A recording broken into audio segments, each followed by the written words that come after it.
Well, thank you for joining us. As we've already had from the introductions, we're all really glad you're here. And I am just so glad that this museum exists and has given me an opportunity and the honor, really, of being on stage with these amazing, talented, diverse, intelligent women.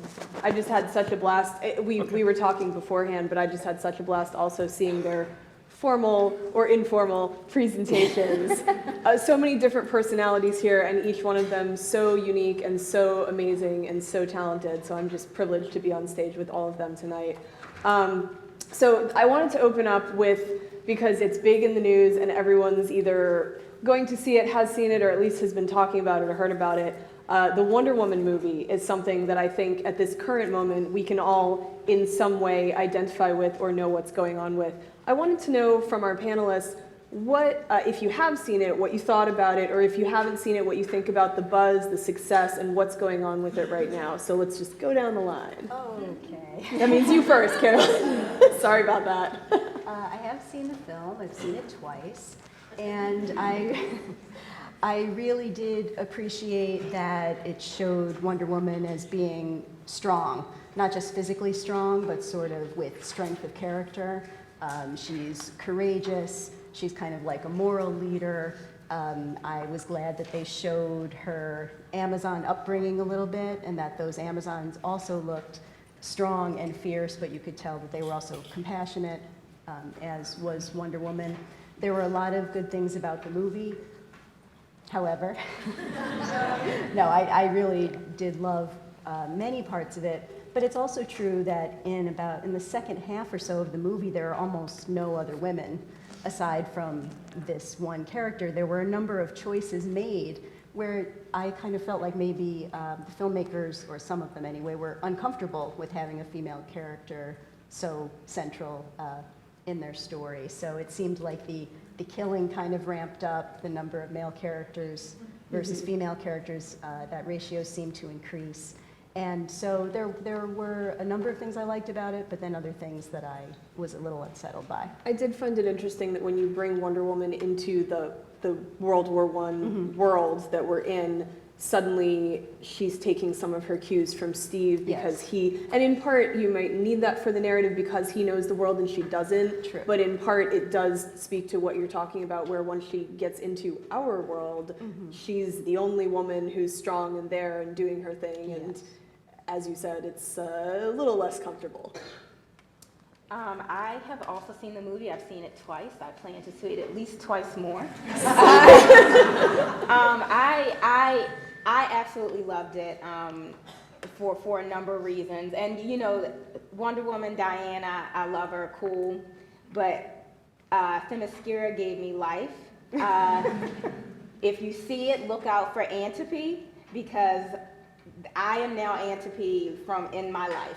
I was like every day I'm an Amazon and I'm Antipy. She is just like a fierce warrior, and I loved her because she looked like a warrior, like she had scars, so she didn't have like this pristine, beautiful skin that has never seen a battle. It's like, no, she was a soldier, and the way that she like trained the women, the way she trained Diana. And I think, as we're watching the film, we're seeing Diana become Wonder Woman. But in the beginning, she couldn't go toe-to-toe with Antipy. Like, you know what I mean? Even being Wonder Woman. And I just, like, that was incredible for me. I was so happy with how diverse the Amazons were. Because in my own headcanon, I've already set up the next storyline. I feel like Nubia is coming. DC, if you're watching, Nubia, so that was the first thing when I saw the trailer and I saw all these brown ladies. I was like, okay, I know none of them are Nubia, but Nubia's on the table. Like, we're not in like a white Amazon world. It's like there are brown Amazons, and again, if you don't know, Nubia is Diana's sister. Because Diana was made out of clay, as was Nubia. So one was made out of light clay, one was made out of dark clay, and they were brought to life. And Nubia was stolen away from Ares, stolen away by Ares from Hippolyta. So I just feel like the Wonder Woman 2, Battle of the Wonder Woman. So I've already decided, like, I'm waiting. If it doesn't happen, I will go to fan fiction, which is always my safe space when the comics or movies aren't doing what I want. It's like I'll take matters into my own hands. I will find writers who are writing the stories I want to read, and I'll read those. But yeah, I think that would be so powerful to have these two, different but similar women who are like equally matched, just like battling it out on the stage and like a real fight, not I'm gonna pull your hair like a fight. It's like I want to see them go toe to toe. I felt that way in Civil War when the Dora Magi was like, move or you will be moved to Widow and Panther. I was like, no, Panther, let them fight. I want to see that fight. So I'm just excited to see real combat with like women. I don't know. I'm just, in a perfect world, Ariel would have a sword, and that's where she'd be. So. The combat scenes were extremely impressive. The those Amazonian combat women, scenes, like I was the like women blown who play away. the Amazons, they were hardcore. Like you have to, if you haven't seen it, you have to see it. Because I could watch the first 20 minutes of the movie just on loop. It is incredible. It's incredible. Many of them are athletes. Yeah, and they look like athletes. They do. All right. I get it. It's a lot. It's a lot. Yes, I'll calm down. I'm sorry. That's my earpiece. No, please don't. You should just talk. No, Gabby, we also want to hear what you have to say. Okay. I haven't seen it. But I think it's probably because I was waiting to meet you so that we could go together. All right. Well, I mean, yes, but also like one thing, I want to go to movies with people, right? And like I just want to gather like a crew of folks in New York to go see Wonder Woman. But I also feel kind of shy because like out of a lot of my friends, I'm kind of like they think comics are like kind of interesting now because I'm writing one, but in general it's like, hey, you want to go see Wonder Woman? But I think now it'd be great. And what's funny and interesting is that this is like the first movie that I've seen like my like tias and my cousins, like girl cousins on Facebook and stuff talk about that they want to go see it. You know what I mean? Whereas I think I know in my family, as Latinos, we always go see the superhero movies. But there's something different about that, this being Wonder Woman. There's something more exciting there, and there's something more engaging. I mean, obviously, I said she's a woman, right? But it's cool. It's cool to see my little cousins and my tias all excited to go see Wonder Woman. And I don't want to say something wrong, but I think like what in the 70s, Linda Carter was Wonder Woman, and she's Latina, and so there's that like history there that like has that's traveled down. I don't think new Wonder Woman is Latina, but there's roots. Yeah, she's Israeli. Is she? She's Israeli. Yeah. Well, not Latina. No. And it is interesting that there's such a buzz about this movie. And I mean, I was saying earlier, I saw it and I loved it, and I had some issues, but I really enjoyed it. And I was noticing, I was like, finally, DC made a good modern movie. And also, it stars a woman superhero, so now we also have proof in the box office and in the woman director and all of that this can be done and be successful, and all those arguments about, oh, it's not going to sell are just out the window. I think that's so interesting though. Sorry, but like even that idea that there has to be proof, I feel like we've proven time and time and again. One, Latinos go to the movies, women sell books and comics, and we make shit happen, and we like have movements. You know what I mean? And our media works, and our shows work, and we come out for each other, and yet there's still like some bizarre burden of proof. Like, who we proving it to? I have that. That is absolutely true. It's a greater discussion for another time, but I have that discussion all the time about why women geeks even have to prove. Maybe we could go back to that once we've gotten through this question, but why women geeks have to prove to other people that they are geeks, because that's just completely ridiculous. But Ashley, your thoughts? Yeah, I haven't seen it yet. I haven't seen it because of work. But just to piggyback off of what everyone else is saying, I think it's important and exciting because, yeah, we're showing people that women can do it too. And like, why do we have to prove ourselves? It's just like when you go to comic book conventions, if a female artist is behind the table, a lot of times they think you're the booth babe. And, They have booth babes. They do. They do. And sometimes male artists will ask if you will be their booth babe. Say no. Yeah. Say no. Be like, you know what? I can do my own stuff. But I don't would need to be your window booth dressing. babe. I would be your booth babe. That would be all right. I would be any of your booth babes. That would be fine. No, but yeah, instead of, me personally, I feel like I'm not going to try to correct anybody or say, no, you're wrong. I just like to be quiet and look at people, and,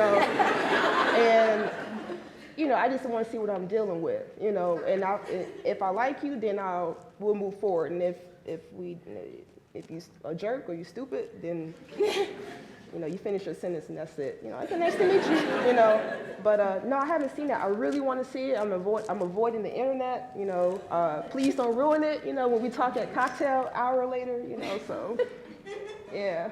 Well, I have a whole bunch of questions lined up, but I want to go back for a minute to that idea of having to prove ourselves as women in this geek society and as artists or, professors who have just the chops to discuss this with the ability of anybody else out there. Can you talk a little bit about any experiences you've had with that in this medium? We'll go down the line again. Sorry, Carolyn. We keep having to go back to you. Having to prove myself? I think that it happens most often, in comic shops, when you get a question like, are you here with your boyfriend? I know you would never ask that, but are you here with your boyfriend? Or if you're asking about something pretty specific, then is that for you or is that for someone else? And so there's just kind of this assumption that you don't belong in that space. And how does that make you feel when you're in the moment? Like, how do you deal with it? How it makes me feel is furious. But Me too. At that moment, then you have to decide how much you want that particular product that might be in that particular space, and if you can get it somewhere else. Sometimes when I did research, I had to find sort of really old comics that weren't so easy to get in terms of having them on paper. So I would have to make that choice. But I can tell you that the choice was pretty much always, I am leaving now, and I will tell other people that you have an unwelcoming space here. I think that's really important. You have to support what is embracing diversity and everyone, and not support those who are treating you like you're not welcome there. So, as the owner of a comic book shop, would you like to talk about this? No, I think that's definitely that's valid. I've had those interactions. I mean, as I said, it took me a while to build up the courage to go into a comic book store for those very reasons. Like even without really being a part of nerd culture yet, I understood that it could be a toxic and unwelcoming place. And so I was scared to experience that and not know what to say, because again, at that point in time, I was a newbie. So it's like, anything they said to me, I would just be like, because I don't know, but I'm here to like get into it. So that's a very real thing that, is this for your boyfriend? And, you're just in the comics because you like the sexy cosplay. Or, just they Terrible like, line, but no, people say that. And embarrassing. People think that like women cosplay because it's like, oh, you don't even read the comics. You just want to dress up, And you want to get attention. and you want to in that get outfit. attention. And it's like, well, no. Like all of my clothes, when I put them on, I was not thinking about you. Amen to that. Like sometimes I'm cute because I want to be cute, and I like walking past the mirror and say, "Oh, I like what I see." Like, it's like I'm not doing it for some random dude that I don't know who's probably a buster. It's like, please move to the side, sir. So it's just again, it's how we socialize men, and they think that everything that women do, they're doing for their attention, which is just not true. I read comics because I like comics, and the audacity for you to tell somebody like.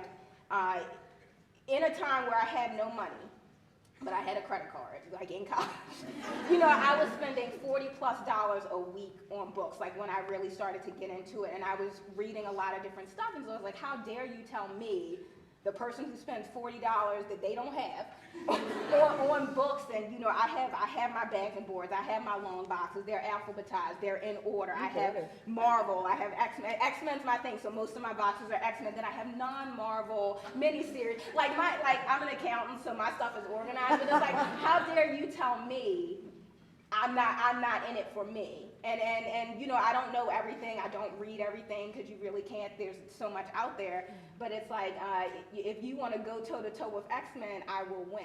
Like you know what I mean? So it's just one of those things. But again, it's just like, I don't know, like male fragility, this idea of like women coming into things that they think are their spaces and their spaces alone, and that those spaces can't be shared, as if I'm not a human being who can trade ideas with you, you know, and talk intelligently about like what's happening in these books. Because for me, I read it because they actually enrich my life. It's like, yes, they're fictional characters, you know, but there are parallels, you know, there are parallels to the real world, because real world people are writing these things and they influence the work that they're doing. And I think we can pull a lot from about society and how we even deal with each other, and hopefully it helps us deal with each other in love, you know, in a better way than we have been by like reading these books, because it opens you up to other people's narratives, other people's stories, other people's points of view.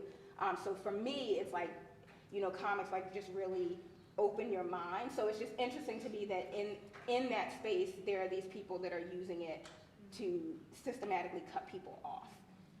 So, you know, I feel like things are changing, though those stores still exist. If you come across one of those stores, leave that, you know, and find a store that is welcoming to you and who you are. I'm really glad that we have stores like yours. I'm going to flip the script for a minute. I want to go to Ashley next because I have a spin on this one for you that I want to go to. So Ashley, let's get your thoughts on that whole question of feeling like maybe sometimes you have to prove yourself or to be welcome in the world of geekdom. The answer is no. I just don't do that, you know. Okay, that is a very valid response. Yeah. Just don't do that. And, you know, I don't approach those situations aggressively. You know, I think some people can misunderstand and think, you know, you're coming from an aggressive place when you don't want to follow their script. You know, but I do think it's empowering and to exercise your authenticity, you know. You have to be true to yourself. Now, I won't lie, you know, I'm a human. I've made mistakes. Sometimes, you know, I wouldn't sacrifice my dignity in its entirety, but sometimes I would, you know, give a little, try to like blend in.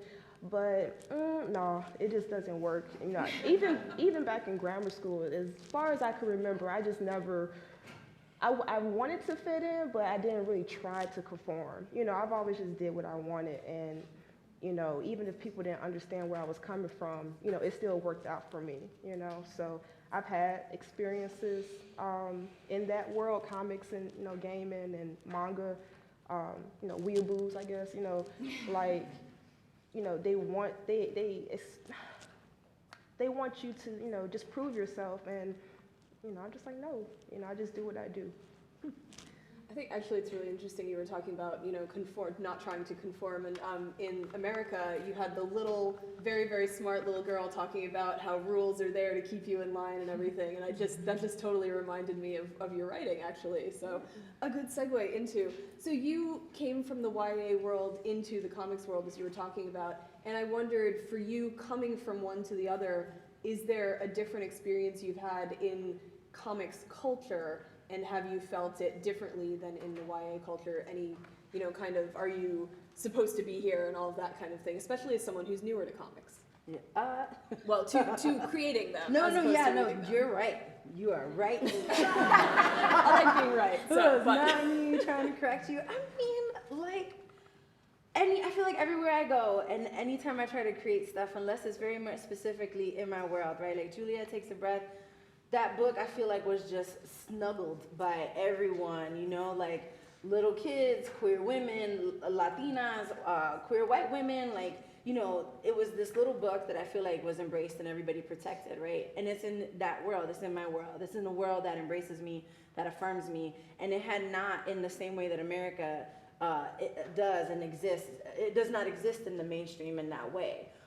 So I felt very safe and very protected in my spaces, right? And so then now writing for America, and it's very different. It's like wildly exciting because I'm excited about the learning curve of the writing, right? And also humbling because this is an entire like art form that I have never practiced, that I'm now being given this opportunity to jump into, you know?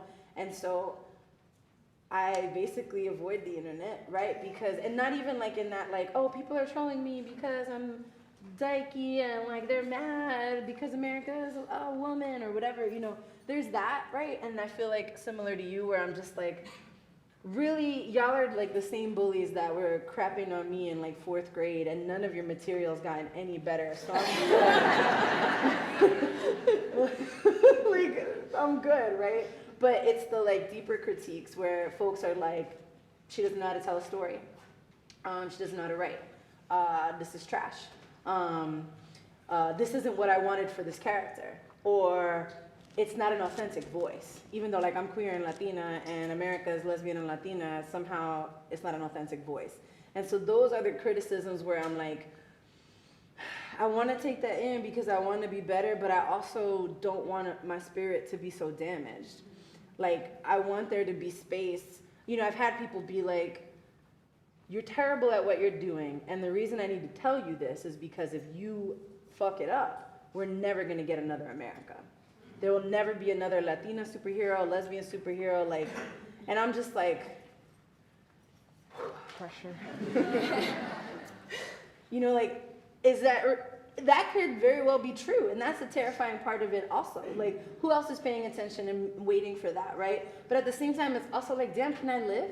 Like, can we live? Can we tell our stories? Can they be messy? Can they be, can you see somebody grow as an artist? Can you see somebody come up and learn and do? And can you see a character be flawed and be different and be something like out of what you were expecting them to be? And I feel like it's very indicative of how people like their women. They like predictable women. They like women that don't talk too much and don't really switch it up. You know what I mean? They like it when women show off their body parts or whatever. But when you start to stray and when you start to do different stuff, that's when all of a sudden everybody has an issue. You know? And so, thank you in the back. I'm here for you. And so it's just like at the same time, it's like, you know, do I have to prove myself? Sure. But I got to prove myself everywhere I go. I got to prove myself to white people that I'm not going to steal something from them. I got to prove myself to a building when I roll up and say, no, no disrespect to delivery folks, but I'm actually an artist and I'm actually here for an appointment. You know what I'm saying? I have to prove myself in so many spaces that, like, if this is what you got, I could do it with my eyes closed. You know what I'm saying? Like, go ahead, I'll prove myself to you. All right.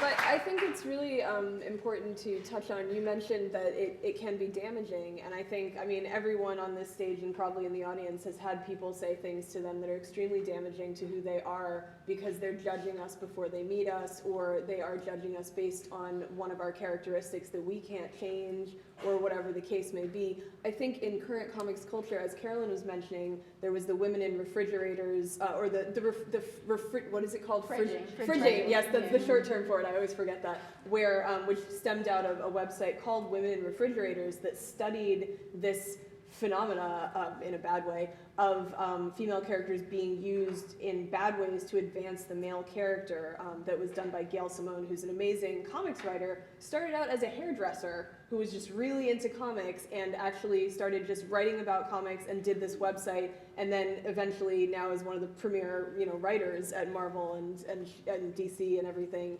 And she's just an amazing person who did this study of, you know, what was going on there. And we also have the Bechdel test, which you mentioned, in the mid-'80s. Alison Bechdel was saying about how if you've got two women and they're talking to each other and they have names and they're talking to each other and it's not about a man, they pass the test, and it's a very low bar. So I was watching Riverdale the other week, and Veronica referenced the Bechdel test. She was talking to Betty about Archie, and she was like, for fear of not passing the Bechdel test, I have to ask you if this is okay, you know? And I was like, because, I mean, now it's so much in the zeitgeist that we know what women in refrigerators and the Bechdel test are. So do we think, as people who are in this industry and culture, is this like a herald of a new age and understanding? Is it a herald of people understanding enough to be politically correct, but there's still that seething undercurrent? What do you feel is going on in the industry in that sense? I can answer that, but I don't want to keep going first. Okay, let's start at the other end. It just No doesn't worries, seem no fair. worries. I don't think there's a paradigm shift. You know, I don't think everybody's thinking that way. I think we're at a point now where everyone's more open-minded, everyone's more expressive, but at the same time, it's like a flood of ideas and a flood of expression. You know, so everyone's being heard as far as how deep these ideas are being accepted. I think that's just regulated to those communities, you know, because it's just like an outpour of all these ideas, you know. At this point, I just think time will tell. I think people are more accepting than like, I don't know, back in 2000, you know, 15 plus years ago. There's a big change, but yeah, time will tell. And I just want to let everyone know we've only got 5 minutes left, and I've got at least one more question for you. So we're going to go through the rest of this one pretty quick. Okay. Keep it moving. All right. I'll say that I think both things are happening simultaneously. So I think there are some people who are getting it, and it's genuine thought going behind, like when they're writing, it's like, you know, thinking about those things because they understand that is the way that you should be writing. Like, you know, you write people as people. Women don't just sit around and talk about men or whatever. But for the other people who are being politically correct, I'll say fake it till you make it. It's like keep on being politically correct, and hopefully one day you know you'll figure it out. And not even that, not that you can't ever like have those conversations, but you know have them. You know, maybe why you don't quite get it. You know, because again, like we all take time to learn and evolve, but. If you really want to have that conversation, be ready to have a conversation. Don't be ready to just defend what you think. Mm-hmm. It's like listen to the people who have been oppressed by this, because we're speaking from experience, and you're speaking from one of privilege. Mm-hmm. You get it? So. 1 minute, right? Okay. I have some small objection to the term politically correct. I know it's used a lot, but I feel like it has a very negative connotation, and some people feel like it's censoring them. But if what it really means is that in your speech, in your writing, you're being not sexist, not racist, and not ableist, I think we should, instead of calling it politically correct, call it being a decent human being who cares about other human beings. Amen to that. So I do think that there is a change. I do think that more and more people are being more tolerant and are listening more. But I also think that there is quite a backlash to that in this country, and in most countries. You never have any movement toward change without a backlash against it. And that's why we have to keep pushing, and we have to keep fighting, and we have to keep creating, and we have to keep talking, and we have to keep listening. And I think that is really what is going to move things forward. I totally agree with that. So we've got just a minute left, so I wanted to say thank you again to the museum and everyone here. I was talking with everyone before I've been on stage. There's so much more I'd love to cover with you. Just being with everyone together is very empowering. You know, we all have these messages to share and these great ideas, and I just think it's important to have gatherings of women, of diverse folks talking about these important issues. So thank you to the museum and to everyone here. And I would like to say, as the final thing, what would be, as creators or studiers of this genre, what would be your message to someone who wants to become part of this in a greater way, and who is a woman or queer or a person of color or someone with a disability or any of those things? What would be your message? And we'll start in the middle this time. You mean just as far as being a part of like the culture, or either creating or getting into it? What would, you know, if someone came up to you and was like, oh, I really want to get into comics, I want to create, or I want to study it, or I want to learn more about it, what would you say? Do it. Just do it. It's like if you have an idea, write it down, and then write your idea down, and then like read comics, go to a comic book store that's not an asshole, and then and read good books so you understand. Take a class like how to storyboard a comic, like just learn, and then perfect your craft. Like nothing comes overnight. You're gonna practice. You're not gonna. Your first thing won't be good necessarily, or it'll go through a few revisions before it is good, and that's fine. And if you just want to read, just read. Read until you find something you like. You're not gonna like everything. Everything is there's a whole. It's not just superheroes. There's noir. There's horror. There's suspense. Like there are a lot of different kinds of comics. It's not just superhero stuff. So if you don't like superhero stuff, there's other stuff out there. So just read until you find something you like, and then before you know it, you'll be a fan, girl, boy, person, and you'll be a part of the geek community. Okay. Ashley, I'd like to hear from you next. Same thing, just Okay. to piggyback off of Ariel, just whatever interests you, feed that, and feed your interests and your imagination and just create. Even if you have a wall block or you don't know where to begin, just like get something on paper, because you gotta get that ball rolling, get that snowball effect, and then before you know it, you get that spark, and then there you go. Ashley, you are the illustrator here, and a lot of your work, I don't know if people know if you learned to do it by hand. Yeah, I started off traditionally, because I didn't have money for equipment, Photoshop and Manga Studio and what have you. In the early 2000s, we had Painter, if you guys remember Painter, Corel Painter. I used to look at DeviantArt, in the early 2000s. Like, man, I want to do stuff like that. And I try so hard with the blend tool, but it's like you can only go so you can only go so far with the blend tool. You can't like replicate oil or pastel or what have you. So People need to know a lot of that was stuff that you did by hand, because people may assume it's by computer. yeah, you just gotta be stubborn. You gotta have that tenacity and don't stop. Yeah. Okay, and Carolyn? I would also add, yes, read, write, create. If money is an issue, the public library, excuse me, can be your best friend. Not only for certain software kinds of packages, if you want to do that, but if you don't have, you feel a community around you physically, get on the internet and find one. And yes, there are jerks on the internet too, but you can find like-minded people. They're on message boards and in various corners of the internet. You can listen to podcasts and find out more about this world that way. You could try to go to conventions. You could go to bookstores, and not only do they have more of this stuff accessible, but sometimes they have events, libraries do too. So I would just be out there and be looking, and again, be willing to talk and be willing to listen. And Gabby? You should think that you're amazing.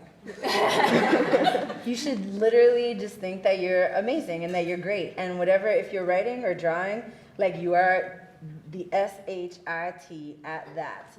And I say that because I've applied to like writing workshops and writing this, and my writing people have been like, nope, rejection, rejection, rejection. And in my head, I was always just like, but I know I like this stuff that I'm doing. And my friend laughs, and my mom likes it. So I'm just gonna keep doing this. You know what I'm saying? And I think we downplay that. I think people are like, oh, only your mom likes it. Well, my mom is amazing. She has excellent taste, okay? And like, so that mentality that like you are awesome, and that if your friends think it's cool and your family rocks with you, like that is the thing you run with. Like, don't try to like write for anybody else. Don't be too bummed out if you don't get into that thing, or somebody who doesn't love you says your writing is whatever. No. Just keep with that, think that you're great, and keep doing the work. Like, that's it. All right, thank you so much to all of our wonderful panelists.